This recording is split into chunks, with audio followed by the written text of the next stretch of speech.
मानवता का भी एक मानक है और इसीलिए टाटा को भारत के लोगों ने एक ट्रस्ट के रूप में माना है, यानी एक विश्वास के रूप में माना है।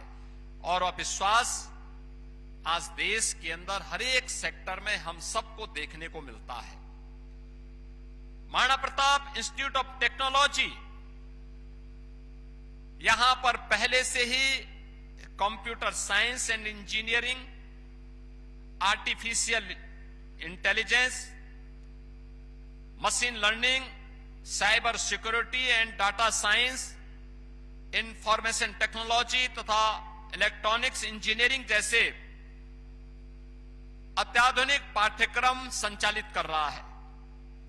और मेरा मानना है कि आज के समय में, एक समय था ये पूर्वी उत्तर प्रदेश हर एक क्षेत्र में पिछड़ा माना जाता था, और आज मुझे बताते हुए प्रसन्नता है कि आदरणीय प्रधानमंत्री जी की प्रेरणा से आज ये क्षेत्र उभरता हुआ नॉलेज पावर हाउस के रूप में अपने आप को स्थापित कर रहा है। गोरखपुर में अब 4 पूर्णतः क्रियाशील विश्वविद्यालय कार्यरत हैं। इसके साथ ही अभी कुछ दिन पहले हम लोगों ने भारत सरकार के सहयोग से सॉफ्टवेयर टेक्नोलॉजी पार्क की भी स्थापना गोरखपुर में की है। उत्तर प्रदेश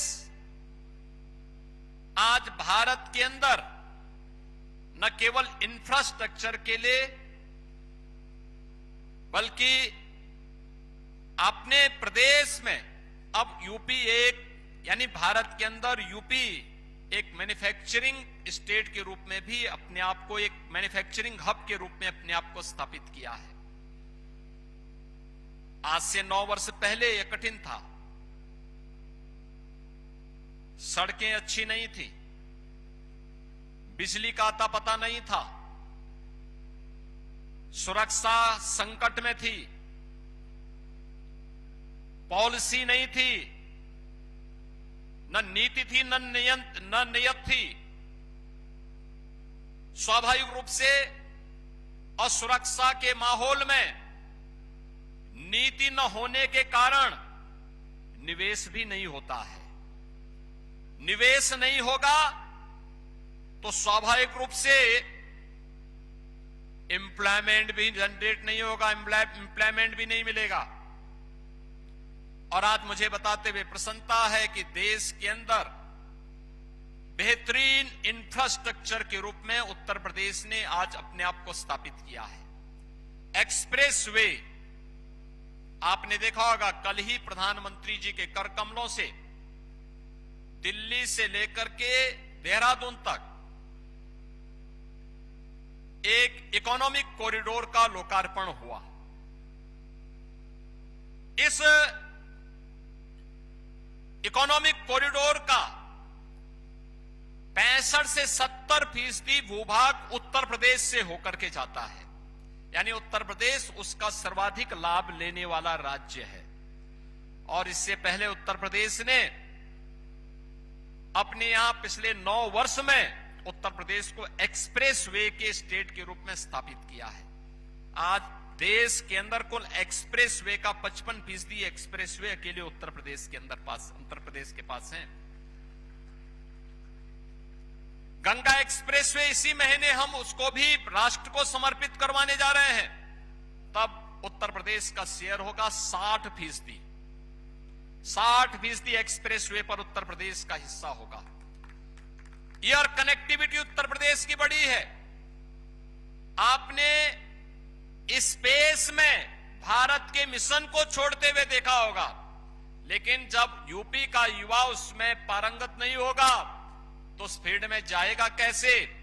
मुझे याद है आज से 5 वर्ष पहले जब मैंने अपने टेक्निकल यूनिवर्सिटी से कहा था इसके बारे में कि हमें इमर्जिंग टेक्नोलॉजी पे ध्यान देना होगा, इमर्जिंग टेक्नोलॉजी को यहां के पाठ्यक्रम का हिस्सा बनाना होगा, एआई को, ड्रोन टेक्नोलॉजी को, 3D प्रिंटिंग को, रोबोटिक को,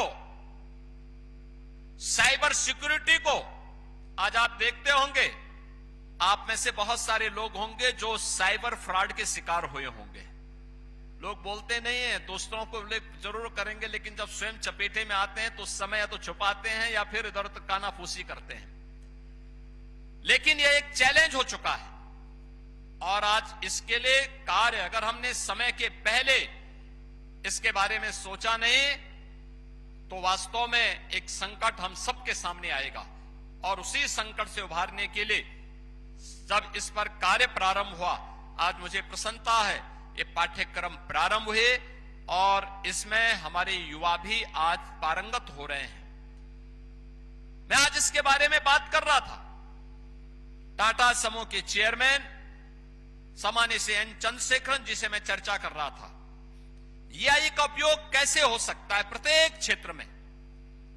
ये टेक्नोलॉजी, इमर्जिंग टेक्नोलॉजी का केंद्र तो है ही, लेकिन जीवन को सहज और सरल बनाने के साथ ही हर एक फील्ड में इसकी स्पीड को, गति को कैसे हम बढ़ा सकते हैं, उसमें कैसे टेक्नोलॉजी उसमें सहायक हो सकती है।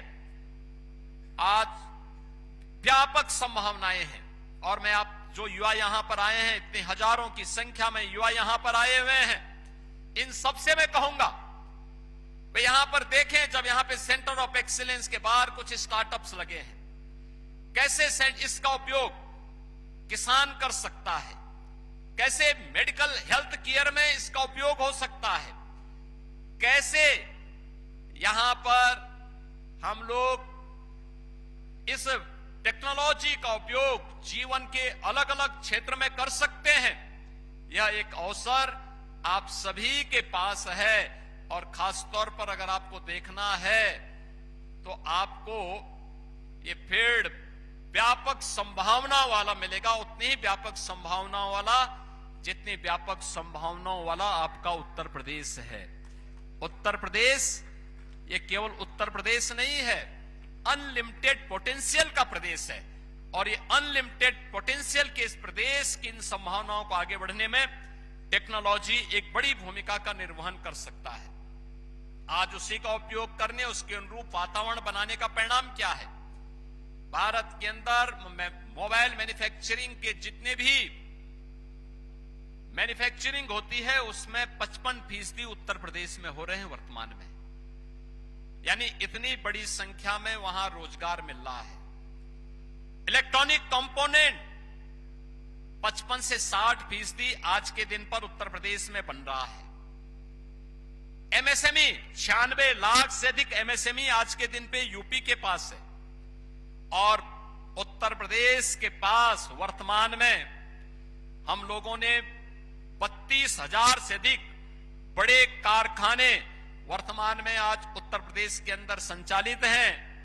22,000 से अधिक स्टार्टअप आज उत्तर प्रदेश की अर्थव्यवस्था को आगे बढ़ाने में अपना योगदान दे रहे हैं। आज IT, इलेक्ट्रॉनिक्स, मोबाइल मैन्युफैक्चरिंग